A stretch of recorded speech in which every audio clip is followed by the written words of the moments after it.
ನಮಸ್ಕಾರ. ಸಾಮಾನ್ಯ ಜ್ಞಾನ ಟಾಪ್ 35 ಪ್ರಶ್ನೋತ್ತರ ಕಾರ್ಯಕ್ರಮಕ್ಕೆ ಸ್ವಾಗತ ಸುಸ್ವಾಗತ. ಈ ಒಂದು ಎಪಿಸೋಡನ್ನು ಸಂಪೂರ್ಣವಾಗಿ ನೋಡಿ. ಇಷ್ಟವಾದಲ್ಲಿ ಲೈಕ್ ಮಾಡಿ, ಶೇರ್ ಮಾಡಿ, ಕಮೆಂಟ್ ಮಾಡಿ. ಇಲ್ಲಿ ಕೊಟ್ಟಿರುವಂತಹ ಪ್ರತಿಯೊಂದು ಪ್ರಶ್ನೆಗೂ ಕೂಡ ಅದರದ್ದೇ ಆಗಿರುವಂತಹ ಹಲವಾರು ವಿವರಣಾತ್ಮಕ ಅಂಶಗಳನ್ನು ನೀಡಲಾಗಿದೆ. ಕಾರಣ ಇಷ್ಟೇ, ಮುಂಬರುವಂತಹ ಯಾವುದೇ ಸ್ಪರ್ಧಾತ್ಮಕ ಪರೀಕ್ಷೆಗಳಲ್ಲಿ ಈ ಪ್ರಶ್ನೆ ಕೇಳುವಂತಹ ಸಾಧ್ಯತೆ ಇರುತ್ತೆ. ಅದರಲ್ಲೂ ವಿಶೇಷವಾಗಿ FDA, SDA, KPSCಯ ಸಿ ಗ್ರೂಪ್ ಹುದ್ದೆಗಳ ನೇಮಕಾತಿ, ಪೊಲೀಸ್ ನೇಮಕಾತಿಗಳಲ್ಲಿ ಈ ಪ್ರಶ್ನೆಗಳು ಬಂದೇ ಬರುತ್ತೆ. ಎಲ್ಲ ಪ್ರಶ್ನೆಗಳಿಗೂ ಕೂಡ ಅತ್ಯಂತ ಸರಳ ವಿವರಣೆಗಳ ಜೊತೆಗೆ ಸರಿ ಉತ್ತರವನ್ನು ನೀಡಲಾಗಿದೆ. All the best. Thank you.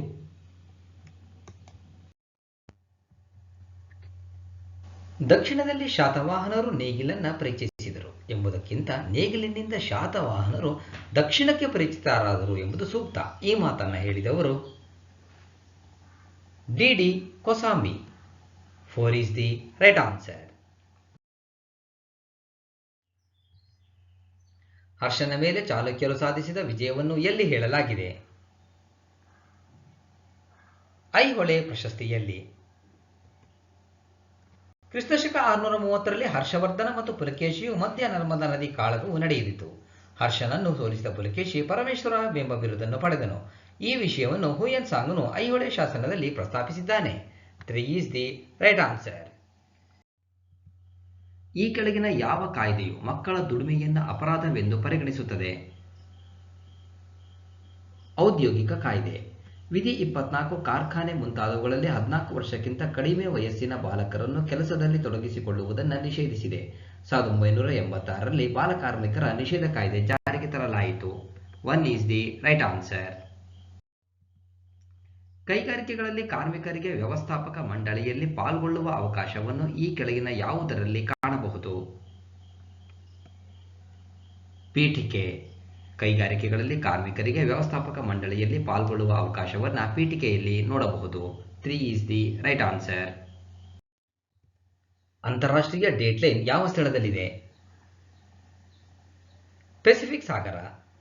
180 degree ರೇಖಾಂಶಕ್ಕೆ ಅಂತಾರಾಷ್ಟ್ರೀಯ ದಿನರೇಖೆ ಎಂದು ಕರೆಯುವರು. 180 ಡಿಗ್ರಿ ರೇಖಾಂಶವನ್ನು ಪೆಸಿಫಿಕ್ ಮಹಾಸಾಗರದಲ್ಲಿನ ಜನವಸತಿ ರಹಿತ ನಿರ್ಜನವಾದ ಪ್ರದೇಶದ ಮೂಲಕ ವಕ್ರವಾಗಿ ಎಳೆದ ರೇಖೆಯಾಗಿದೆ. 1884ರಲ್ಲಿ ವಾಷಿಂಗ್ಟನ್ನಲ್ಲಿ ನಡೆದ ಅಂತಾರಾಷ್ಟ್ರೀಯ ರೇಖಾಂಶ ಸಮ್ಮೇಳನದಲ್ಲಿ 180 ಡಿಗ್ರಿ ರೇಖಾಂಶವನ್ನು ಅಂತಾರಾಷ್ಟ್ರೀಯ ದಿನರೇಖೆ ಎಂದು ಅಂಗೀಕರಿಸಲಾಯಿತು. 4 is the right answer. ಭಾರತದ ಅಧ್ಯಕ್ಷರ ಚುನಾವಣಾ ಪ್ರಕ್ರಿಯೆಯಲ್ಲಿ ಯಾರು ಭಾಗವಹಿಸುತ್ತಾರೆ? ರಾಜ್ಯಸಭೆ, ಲೋಕಸಭೆ ಮತ್ತು ವಿಧಾನಸಭಾ ಸದಸ್ಯರು ಭಾಗವಹಿಸುತ್ತಾರೆ. ಸಂವಿಧಾನದ ವಿಧಿ 52ರ ಪ್ರಕಾರ ಭಾರತಕ್ಕೆ ಒಬ್ಬ ರಾಷ್ಟ್ರಪತಿ ಇರತಕ್ಕದ್ದು. ಸಂವಿಧಾನದ 54ನೇ ವಿಧಿಯು ರಾಷ್ಟ್ರಪತಿ ಚುನಾವಣೆ ಬಗ್ಗೆ ತಿಳಿಸುತ್ತದೆ. ರಾಷ್ಟ್ರಪತಿಯಾಗಲು ಕನಿಷ್ಠ 35 ವರ್ಷ ವಯಸ್ಸಾಗಿರಬೇಕು. ವಿಧಿ 60ರ ಪ್ರಕಾರ ಚುನಾಯಿತ ರಾಷ್ಟ್ರಪತಿಗೆ ಸುಪ್ರೀಂ ಕೋರ್ಟ್ನ ಮುಖ್ಯ ನ್ಯಾಯಾಧೀಶರು ಪ್ರಮಾಣ ವಚನ ಬೋಧಿಸುವರು. 4 is the right answer. 1992ರ 73ನೇ ಸಂವಿಧಾನದ ತಿದ್ದುಪಡಿಯು ಈ ಕೆಳಗಿನ ಯಾವುದಕ್ಕೆ ಮಹತ್ವ ನೀಡುತ್ತದೆ? ಗ್ರಾಮೀಣ ಪ್ರದೇಶಗಳಲ್ಲಿ ಪರಿಣಾಮಕಾರಿ ಕಾರ್ಯನಿರ್ವಹಣೆಯನ್ನು ಸಂಸಿದ್ಧತೆಗೊಳಿಸುವ ಸಲುವಾಗಿ ಪಂಚಾಯತ್ ವ್ಯವಸ್ಥೆಯನ್ನು ಪುನರ್ಘಟಿಸುವುದು ಇದಕ್ಕೆ ಮಹತ್ವ ನೀಡುತ್ತದೆ. 73ನೇ ತಿದ್ದುಪಡಿಯು ಜಾರಿಗೆ ಬಂದ ದಿನಾಂಕವಾದ ಏಪ್ರಿಲ್ 24 2010ರಿಂದ ರಾಷ್ಟ್ರೀಯ ಪಂಚಾಯತ್ ರಾಜ್ ದಿನವನ್ನಾಗಿ ಪಂಚಾಯತ್ ರಾಜ್ ಸಚಿವಾಲಯವು ಪ್ರತಿ ವರ್ಷ ಆಚರಿಸುತ್ತದೆ. 1 is the right answer. ದಕ್ಷಿಣ ಭಾರತದೊಂದಿಗೆ ರೋಮನ್ನರು ವ್ಯಾಪಾರ ನಡೆಸಿದ್ದರು ಎಂಬುದಕ್ಕೆ ಸಾಕ್ಷ್ಯಾಧಾರಗಳು ಎಲ್ಲಿ ಸಿಗುತ್ತವೆ? ಮೇಲಿನ ಎಲ್ಲ. ಅಂದರೆ ದಕ್ಷಿಣ ಭಾರತದೊಂದಿಗೆ ರೋಮನ್ನರು ವ್ಯಾಪಾರ ನಡೆಸಿದ್ದರು ಎಂಬುದಕ್ಕೆ ಗ್ರೀಕೋ ರೋಮನ್ ಕ್ಲಾಸಿಕಲ್ ಅಕೌಂಟ್ಸ್ನಲ್ಲಿ, ಅರಿಕಮೇಡು ಹಾಗೂ ಅಂಥದೇ ಸ್ಥಳಗಳ ಪುರಾತತ್ವ ಸಾಕ್ಷ್ಯಗಳಲ್ಲಿ, ದಕ್ಷಿಣ ಭಾರತದಲ್ಲಿ ದೊರೆತ ರೋಮನ್ ನಾಣ್ಯಗಳಲ್ಲಿ ಸಾಕ್ಷ್ಯಾಧಾರಗಳು ದೊರೆಯುತ್ತವೆ. 4 is the right answer. ಸಂಸ್ಕೃತದಲ್ಲಿ ವೈದ್ಯ ಪದ್ಧತಿಯ ಬಗ್ಗೆ ಇರುವ ಅಷ್ಟಾಂಗ ಹೃದಯ ಎಂಬ ಪ್ರಸಿದ್ಧ ಕೃತಿಯ ಹೆಸರು ಯಾವುದರಿಂದ ಬಂದಿದೆ? ಇದು 8 ವಿವಿಧ ರೀತಿಯ ಚಿಕಿತ್ಸೆಗಳಿಗೆ ಸಂಬಂಧಿಸಿರುವುದರಿಂದ ಬಂದಿದೆ. 2 is the right answer. ಪೋರ್ಚುಗೀಸರು ಯಾರಿಂದ ಗೋವಾ ಪಡೆದುಕೊಂಡರು? ಆದಿಲ್ ಶಾಹಿಗಳಿಂದ.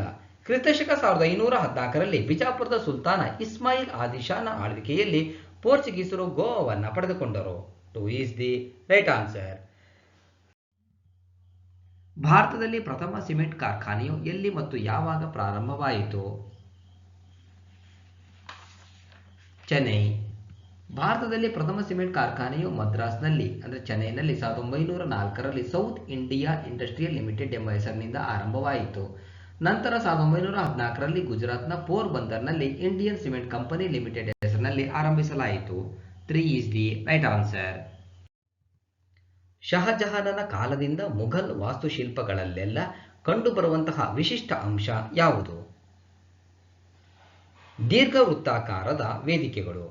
ಶಹಜಹಾನ್ ಕಾಲಾವಧಿ 1628ರಿಂದ 1658. ಇವನ ಕಾಲವು ವಾಸ್ತುಶಿಲ್ಪದ ಪರಾಕಾಷ್ಠತೆಯ ಕಾಲವಾಗಿತ್ತು. ವೈಭವ ಕಟ್ಟಡಗಳ ನಿರ್ಮಾಪಕ ಎಂದೇ ಹೆಸರಾದ ಆತ ವಾಸ್ತುರಚನೆಯಲ್ಲಿ ಎಲ್ಲಾ ಮೊಘಲರನ್ನ ಮೀರಿಸಿದನು. ಮೊಘಲರ ಎಲ್ಲಾ ವಾಸ್ತುಶಿಲ್ಪಗಳು ದೀರ್ಘವೃತ್ತಾಕಾರದ ವೇದಿಕೆಗಳಂತಿವೆ ಎಂದು ಬಣ್ಣಿಸಲಾಗಿದೆ. 4 is the right answer. Balagangadhar ತಿಲಕರು ಸಂಪಾದಕರಾಗಿದ್ದ ವೃತ್ತಪತ್ರಿಕೆಗಳು ಯಾವುವು? A Kesari, B Hitavada, C Maratha, D voice of India. A ಮತ್ತು ಸಿ ಅಂದರೆ ಕೇಸರಿ ಮತ್ತು ಮರಾಠ ಬಾಲಗಂಗಾಧರ ತಿಲಕರು ಸಂಪಾದಕರಾಗಿದ್ದ ವೃತ್ತಪತ್ರಿಕೆಗಳು. 1 is the right answer. Carbon monoxide ವಿಷಕಾರಿ ಗುಣಕ್ಕೆ ಕಾರಣ ರಕ್ತದ ಹಿಮೋಗ್ಲೋಬಿನ್ನೊಂದಿಗೆ ಸಂಯೋಗ ಹೊಂದಿರುವುದು. ಕಾರ್ಬನ್ ಮಾನಾಕ್ಸೈಡ್ ರಕ್ತದ ಹಿಮೋಗ್ಲೋಬಿನ್ ಜೊತೆಗೆ ಸಂಯೋಗ ಹೊಂದಿದಾಗ ಕಾರ್ಬಾಕ್ಸಿ ಹಿಮೋಗ್ಲೋಬಿನ್ ಆಗುತ್ತೆ. ಆಗ ಆಕ್ಸಿಜನ್ನ ಸಾಗಾಣಿಕೆಗೆ ತೊಂದರೆ ಉಂಟಾಗಿ ವ್ಯಕ್ತಿ ಸಾಯುವಂತಹ ಪರಿಸ್ಥಿತಿ ಬರುತ್ತೆ. 3 ಈಸ್ ದಿ ರೈಟ್ ಆನ್ಸರ್. ಇವುಗಳಲ್ಲಿ ಯಾವುದು ಆನುವಂಶೀಯ ಕಾಯಿಲೆ? ಬಣ್ಣಗುರುಡುತನ ಒಂದು ಆನುವಂಶೀಯ ಕಾಯಿಲೆ. ಆನುವಂಶೀಯ ಕಾಯಿಲೆ ಅಂದರೆ ಪೀಳಿಗೆಯಿಂದ ಪೀಳಿಗೆಗೆ ವರ್ಗಾವಣೆಯಾಗುವಂತಹ ಕಾಯಿಲೆ. ಸ್ಕರ್ವಿ ವಿಟಮಿನ್ ಸಿ ಕೊರತೆಯಿಂದ ಬರುವ ರೋಗ. ರಿಕೆಟ್ಸ್ ವಿಟಮಿನ್ ಡಿ ಕೊರತೆಯಿಂದ ಬರುವ ರೋಗ. ಇರುಳುಗುರುಡುತನ ವಿಟಮಿನ್ ಎ ಕೊರತೆಯಿಂದ ಬರುವ ರೋಗವಾಗಿದೆ. 3 ಈಸ್ ದಿ ರೈಟ್ ಆನ್ಸರ್. ಗ್ರಹವು ಕಾಂತಕ್ಷೇತ್ರ ಹೊಂದಿರಲು ಇರುವ ಕಾರಣ ಡೈನಮೋ ಪರಿಣಾಮ. 1 ಈಸ್ ದಿ ರೈಟ್ ಆನ್ಸರ್. ಇವುಗಳಲ್ಲಿ ಯಾವುದು ಹಸಿರುಮನೆ ಅನಿಲವಲ್ಲ? ಈಥೇನ್. ಹಸಿರುಮನೆ ಅನಿಲಗಳು ಇಂಗಾದ dioxide, methane, nitric oxide, ozone, ಕ್ಲೋರೋಫ್ಲೋರೋ ಕಾರ್ಬನ್ಗಳು. ಆದರೆ ಈಥೇನ್ ಅಲ್ಲ. ಮೊದಲು ಕಾರ್ಬನ್ ಡೈಆಕ್ಸೈಡ್ ಹಸಿರುಮನೆ ಅನಿಲವಾಗಿ ಬಿಡುಗಡೆಯಾದರೆ ಮೀಥೇನ್ ಮಾನವನ ದೈನಂದಿನ ಕಾರ್ಯಗಳಿಂದ ಹೊರಬರುವ ಎರಡನೇ ಹಸಿರುಮನೆ ಅನಿಲವಾಗಿದೆ. 3 ಈಸ್ ದಿ ರೈಟ್ ಆನ್ಸರ್. ಅಂಡಾಶಯದ ಮಾನವ ಮೊಟ್ಟೆ ಬಿಡುಗಡೆಯಾದಾಗ ಒಂದು ಎಕ್ಸ್ ಕ್ರೋಮೋಸೋಮ್ ಇರುತ್ತೆ. ಸೊ ಅಂಡಾಶಯ ಇದು ಒಂದು ಸ್ತ್ರೀಯ ಸಂತಾನೋತ್ಪತ್ತಿಯ ಒಂದು ಭಾಗ, ಒಂದು ರಚನೆ. ಇಲ್ಲಿ ಪ್ರತಿ ತಿಂಗಳು 28 ದಿನಗಳಿಗೊಮ್ಮೆ ಅಂಡಾಣು ಬಿಡುಗಡೆಯಾಗತ್ತೆ. ಈ ಅಂಡಾಣುವಿನಲ್ಲಿ ಒಂದು ಎಕ್ಸ್ ಕ್ರೋಮೋಸೋಮ್ ಇರುತ್ತೆ. ಅದೇ ಪುರುಷರಲ್ಲಿ ಎಕ್ಸ್ ಮತ್ತು ವೈ ಕ್ರೋಮೋಸೋಮ್ ಇರುತ್ತೆ. ಪುರುಷರ ಅಂದರೆ ವೀರ್ಯಾಣುವಿನಲ್ಲಿ ಪುರುಷರ ಎಕ್ಸ್ ಕ್ರೋಮೋಸೋಮ್ ಸ್ತ್ರೀಯರ ಎಕ್ಸ್ ಕ್ರೋಮೋಸೋಮ್ನ ಜೊತೆಗೆ ಸಮ್ಮಿಲನ ಹೊಂದಾಗ ಹೆಣ್ಣು ಮಗು ಹುಟ್ಟುತ್ತೆ. ಅದೇ ರೀತಿ ವೀರ್ಯಾಣುವಿನಲ್ಲಿರುವಂತಹ ವೈ ಕ್ರೋಮೋಸೋಮ್ ಅಂಡಾಣುವಿನಂತಹ ಎಕ್ಸ್ ಕ್ರೋಮೋಸೋಮ್ನ ಜೊತೆಗೆ ಸಮ್ಮಿಲನಗೊಂಡಾಗ ಗಂಡು ಮಗು ಆಗುತ್ತೆ. So 2 is the right answer. ಪ್ರಾಣಿಗಳು, ಸಸ್ಯಗಳು ಮತ್ತು ಇತರ ಸೂಕ್ಷ್ಮಾಣು ಜೀವಿಗಳ ಪಳೆಯುಳಿಕೆಗಳು ಇಲ್ಲಿ ಕಂಡುಬರುತ್ತವೆ. ಸಂಚಿತ ಶಿಲೆಗಳು. ಸೊ ಪ್ರಾಣಿಗಳು, ಸಸ್ಯಗಳು ಮತ್ತು ಇತರ ಸೂಕ್ಷ್ಮಾಣು ಜೀವಿಗಳ ಪಳೆಯುಳಿಕೆಗಳು ಸಂಚಿತ ಶಿಲೆಗಳಲ್ಲಿ ಕಂಡುಬರುತ್ತವೆ. 2 ಈಸ್ ದಿ ರೈಟ್ ಆನ್ಸರ್. ಸಕ್ಕರೆಯಿಂದ ವಾಣಿಜ್ಯ ಮೂಲದ ಲಿಂಬೆ ಆಮ್ಲದ ಉಳಿಯುವಿಕೆಯಲ್ಲಿ ಭಾಗಿಯಾದ ಜೀವಿ ಆಸ್ಪರ್ಜಿಲ್ಲಸ್. 4 ಈಸ್ ದಿ ರೈಟ್ ಆನ್ಸರ್. ಸಾರಜನಕವನ್ನು ವಾತಾವರಣಕ್ಕೆ ಹಿಂದಿರುಗಿಸಬಲ್ಲ ಒಂದು ಬ್ಯಾಕ್ಟೀರಿಯಾ ಸೂಡೋಮೋನಾಸ್. ಮಣ್ಣಿನಲ್ಲಿರುವಂತಹ ನೈಟ್ರೋಜನ್ ಸಂಯುಕ್ತದ ಸ್ವಲ್ಪ ಭಾಗವನ್ನ ಮತ್ತೆ ಪುನಃ ನೈಟ್ರೋಜನ್ ಆಗಿ ವಾತಾವರಣಕ್ಕೆ ಹಿಂದಿರುಗಿಸುತ್ತೆ. ಆ ಕ್ರಿಯೆಯನ್ನ ಡಿನೈಟ್ರೀಕರಣ ಅಂತ ಹೇಳಿ ಕರೀತಾರೆ. ಈ ಡಿನೈಟ್ರೀಕರಣವನ್ನು ನಡೆಸುವಂತಹ bacteria Pseudomonas. So 2 is the right answer. Bacillus ಒಂದು ಅಮೋನೀಕರಣ ಬ್ಯಾಕ್ಟೀರಿಯಾವಾಗಿದ್ದರೆ ನೈಟ್ರೋಸೋಮೋನಾಸ್ ನೈಟ್ರೀಕರಣ ಬ್ಯಾಕ್ಟೀರಿಯಾ. ಬಳಕೆದಾರ ಬೆಲೆ ಸೂಚ್ಯಂಕದಲ್ಲಿ ಯಾವ ಬಾಬ್ದು ಅತಿ ಹೆಚ್ಚಿನ ತೂಕವನ್ನ ಹೊಂದಿದೆ? ಆಹಾರ. ಬಳಕೆದಾರರ ಬೆಲೆ ಸೂಚ್ಯಂಕವನ್ನು ವಾರ್ಷಿಕ ಶೇಕಡಾವಾರು ಬದಲಾವಣೆ ಹಣದುಬ್ಬರದ ಅಳತೆಗಾಗಿ ಬಳಸಲಾಗುತ್ತದೆ. ಆಹಾರವು ಅತಿ ಹೆಚ್ಚು ಬಾಬ್ದು ತೂಕವನ್ನ ಹೊಂದಿದೆ. 2 ಈಸ್ ದಿ ರೈಟ್ ಆನ್ಸರ್. ಈ ಕೆಳಗಿನವುಗಳಲ್ಲಿ ಯಾವುದು ಡಾಪ್ಲರ್ ಪರಿಣಾಮಕ್ಕೆ ಉದಾಹರಣೆಯಾಗಿದೆ? ಚಲಿಸುತ್ತಿರುವ ಶಬ್ದದ ಆಕಾರವು ಕೇಳುಗನ ಮುಂದೆ ಹಾದು ಹೋದಾಗ ಪಿಚ್ನಲ್ಲಿ ಹಠಾತ್ ಕುಸಿತ. 3 is the right answer. So ಆಸ್ಟ್ರಿಯಾದ ಭೌತವಿಜ್ಞಾನಿ ಡಾಪ್ಲರ್ 1842ರಲ್ಲಿ ಡಾಪ್ಲರ್ ಪರಿಣಾಮವನ್ನು ಮಂಡಿಸುತ್ತಾನೆ. 3 is the right answer. Jet engine ಯಾವ ತತ್ವದ ಮೇಲೆ ಕೆಲಸ ಮಾಡುತ್ತದೆ? ರೇಖೀಯ ಸಂವೇಗದ ಸಂರಕ್ಷಣೆ. ಜೆಟ್ ಇಂಜಿನ್ ರೇಖೀಯ ಸಂವೇಗದ ಸಂರಕ್ಷಣೆಯ ಮೇಲೆ ಕಾರ್ಯನಿರ್ವಹಿಸುತ್ತದೆ. 4 is the right answer. GSAT-29 ಉಪಗ್ರಹವನ್ನು ಈ ಕೆಳಗಿನ ಯಾವ ಉದ್ದೇಶಕ್ಕಾಗಿ ಬಳಕೆ ಮಾಡಲಾಗುತ್ತದೆ? ಸಂಪರ್ಕ. GSAT-29 ಅನ್ನು GSLV MK3 ಮೂಲಕ ಆಕಾಶಕ್ಕೆ ಸೇರಿಸಲಾಯಿತು. ನವೆಂಬರ್ 14, 2018ರಂದು ಶ್ರೀಹರಿಕೋಟಾದ ಸತೀಶ್ ಧವನ್ ಉಡಾವಣಾ ಕೇಂದ್ರದಿಂದ ಉಡಾವಣೆ ಮಾಡಲಾಯಿತು. 10 ವರ್ಷ ಇದು ಕಾರ್ಯನಿರ್ವಹಿಸುವ ಸಾಮರ್ಥ್ಯವನ್ನು ಹೊಂದಿದೆ.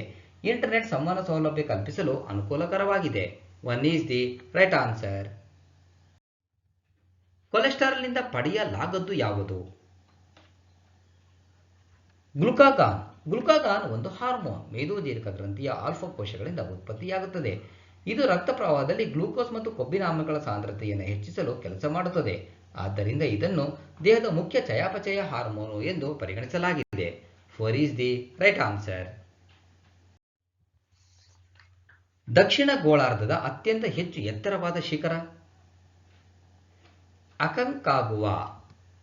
ಅಕಂಕಾಗುವಾ ದಕ್ಷಿಣಾರ್ಧಗೋಳದ ಅತ್ಯಂತ ಹೆಚ್ಚು ಎತ್ತರದ ಶಿಖರ. 1 is the right answer. Sindhu ನಾಗರಿಕತೆಯ ಜನರ ಮುಖ್ಯ ಬಂದರು ಈ ಕೆಳಗಿನವುಗಳಲ್ಲಿ ಯಾವುದಾಗಿತ್ತು? ಲೋಥಾಲ್. ಸಿಂಧೂ ನಾಗರಿಕತೆಯ ಜನರ ಮುಖ್ಯ ಬಂದರು ಲೋಥಾಲ್. ಇದು ಗುಜರಾತಿನ ಕ್ಯಾಂಬೆ ತೀರದಲ್ಲಿದೆ. SR ರಾವ್ ಇದರ ಶೋಧಕರು. ಈ ಬಂದರಿನಿಂದ ಮೆಸೊಪಟೋಮಿಯಾಗೆ ನೇರ ವ್ಯಾಪಾರ ನಡೆಯುತ್ತಿತ್ತು. 1 is the right answer. ಮಾಲಿನ್ಯದಿಂದ ನದಿ ನೀರಿನ ಒಂದು ಸ್ಯಾಂಪಲ್ ಆಮ್ಲೀಯವಾಗಿರುವುದು ಕಂಡುಬಂದಿತ್ತು. ಅದರ pH ಮೌಲ್ಯ ಎಷ್ಟಿರಬಹುದು? 5.3. pH ವ್ಯಾಲ್ಯೂ 0 ಇಂದ 14 ತನಕ ಇರುತ್ತೆ. 7 ತಟಸ್ಥವಾಗಿದ್ದರೆ 7ಕ್ಕಿಂತ ಕಡಿಮೆ pH ಮೌಲ್ಯವಿದ್ದರೆ ಅದನ್ನು ಆಮ್ಲೀಯವೆಂದು, 7ಕ್ಕಿಂತ ಹೆಚ್ಚಾಗಿದ್ದರೆ ಅದನ್ನು ಪ್ರತ್ಯಾಮ್ಲೀಯವೆಂದು ಕರೆಯುತ್ತಾರೆ. 1 is the right answer. Refrigerator ಯಾವ ತತ್ವದ ಮೇಲೆ ಕೆಲಸ ಮಾಡುತ್ತದೆ? ಉಷ್ಣಬಲ ಕ್ರಿಯಾಶಾಸ್ತ್ರದ 1ನೇ ನಿಯಮದ ಆಧಾರದ ಮೇಲೆ ಕೆಲಸ ಮಾಡುತ್ತದೆ. ರೆಫ್ರಿಜರೇಟರ್ ಮತ್ತು ಏರ್ ಕಂಡೀಷನರ್ಗಳು ಉಷ್ಣಬಲ ಕ್ರಿಯಾಶಾಸ್ತ್ರದ 1ನೇ ನಿಯಮದಂತೆ ಕೆಲಸ ನಿರ್ವಹಿಸುವುದು. 1 is the right answer. TV ಸಂವಹನದಲ್ಲಿ ಡ್ಯಾಶ್ ಇದ್ದರೆ ಒಳ್ಳೆಯದು. ಆಂಪ್ಲಿಟ್ಯೂಡ್ ಮಾಡ್ಯುಲೇಷನ್ ಇದ್ದರೆ ಒಳ್ಳೆಯದು. 1 is the right answer. ಅಡುಗೆ ಉಪ್ಪಿನಲ್ಲಿರುವ ಲೋಹ ಮತ್ತು ಅಲೋಹ ಕ್ರಮವಾಗಿ ಸೋಡಿಯಂ ಮತ್ತು ಕ್ಲೋರಿನ್. ಸೋಡಿಯಂ ಒಂದು ಲೋಹ, ಕ್ಲೋರಿನ್ ಒಂದು ಅಲೋಹ. ಅಡುಗೆ ಉಪ್ಪಿನ ರಾಸಾಯನಿಕ ಹೆಸರು sodium chloride. So 4 is the right answer. GI ಕೊಳವೆಗಳಲ್ಲಿ ಕಬ್ಬಿಣದ ಸಂಕ್ಷಾರಣವನ್ನು ಈ ಕೆಳಕಂಡ ಲೇಪನದ ಮೂಲಕ ತಡೆಗಟ್ಟಲಾಗುವುದು. ಜಿಂಕ್ ಅನ್ನ ಲೇಪನ ಮಾಡುವುದರ ಮೂಲಕ ತಡೆಗಟ್ಟಲಾಗುವುದು. GI ಕೊಳವೆಗಳಲ್ಲಿ ಕಬ್ಬಿಣದ ಸಂಕ್ಷಾರಣವನ್ನು ಜಿಂಕ್ ಲೇಪನದ ಮೂಲಕ ತಡೆಗಟ್ಟುವರು. 3 is the right answer. ಭಾರತದ ವಿದೇಶಿ ವ್ಯಾಪಾರದ ರಫ್ತು ಮತ್ತು ಆಮದು ಕ್ಷೇತ್ರದಲ್ಲಿ ಕಾರ್ಯನಿರ್ವಹಿಸುವ ಬ್ಯಾಂಕ್ ಯಾವುದು? ಸರಿಯಾದ ಉತ್ತರ option C, Exim bank. Exim bank ಅನ್ನು ಲೋಕಸಭೆಯ ಒಂದು ಶಾಸನದ ಆಧಾರದ ಮೇಲೆ 1982 ಜನವರಿ 1ರಂದು ಸ್ಥಾಪಿಸಲಾಯಿತು. So C is the right answer. ಈ ಕೆಳಗಿನ ಹೇಳಿಕೆಗಳನ್ನು ಪರಿಗಣಿಸಿ. 1. ಪ್ರತಿಭಟಿಸುವ ಹಕ್ಕನ್ನು ಭಾರತದ ಸಂವಿಧಾನದ ಅಡಿಯಲ್ಲಿ ಮೂಲಭೂತ ಹಕ್ಕು ಎಂದು ಸ್ಪಷ್ಟವಾಗಿ ಖಾತರಿಪಡಿಸಲಾಗಿದೆ. 2. ಸಾರ್ವಜನಿಕ ಸುವ್ಯವಸ್ಥೆಯ ಹಿತದೃಷ್ಟಿಯಿಂದ ಶಾಂತಿಯುತವಾಗಿ ಗುಂಪುಗೂಡುವ ಮೂಲಭೂತ ಹಕ್ಕನ್ನು ಚಲಾಯಿಸಲು ಸಮಂಜಸವಾದ ನಿರ್ಬಂಧಗಳೊಂದಿಗೆ ಕಾನೂನುಗಳನ್ನು ರಾಜ್ಯವು ಮಾಡಬಹುದು. ಮೇಲೆ ನೀಡಿರುವ ಹೇಳಿಕೆಗಳಲ್ಲಿ ಯಾವುದು ಸರಿಯಾಗಿದೆ? ಸರಿಯಾದ ಉತ್ತರ ಆಪ್ಷನ್ ಬಿ, 2 ಮಾತ್ರ. ಹೇಳಿಕೆ 1 ತಪ್ಪು. ಪ್ರತಿಭಟಿಸುವ ಹಕ್ಕನ್ನು ಸಂವಿಧಾನದ ಅಡಿಯಲ್ಲಿ ಸ್ಪಷ್ಟವಾಗಿ ಉಲ್ಲೇಖಿಸಲಾಗಿಲ್ಲ. ಇದನ್ನು ಮುಕ್ತ ವಾಕ್ ಮತ್ತು ಅಭಿವ್ಯಕ್ತಿ, free speech and expression 19 ಉಪವಿಧಿ 1A ಹಕ್ಕು ಮತ್ತು ಶಸ್ತ್ರಾಸ್ತ್ರಗಳಿಲ್ಲದೆ ಶಾಂತಿಯುತವಾಗಿ ಗುಂಪುಗೂಡುವ 19.1 ಉಪವಿಧಿ B ಹಕ್ಕಿನಿಂದ ಪಡೆಯಲಾಗಿದೆ. So option B is the right answer.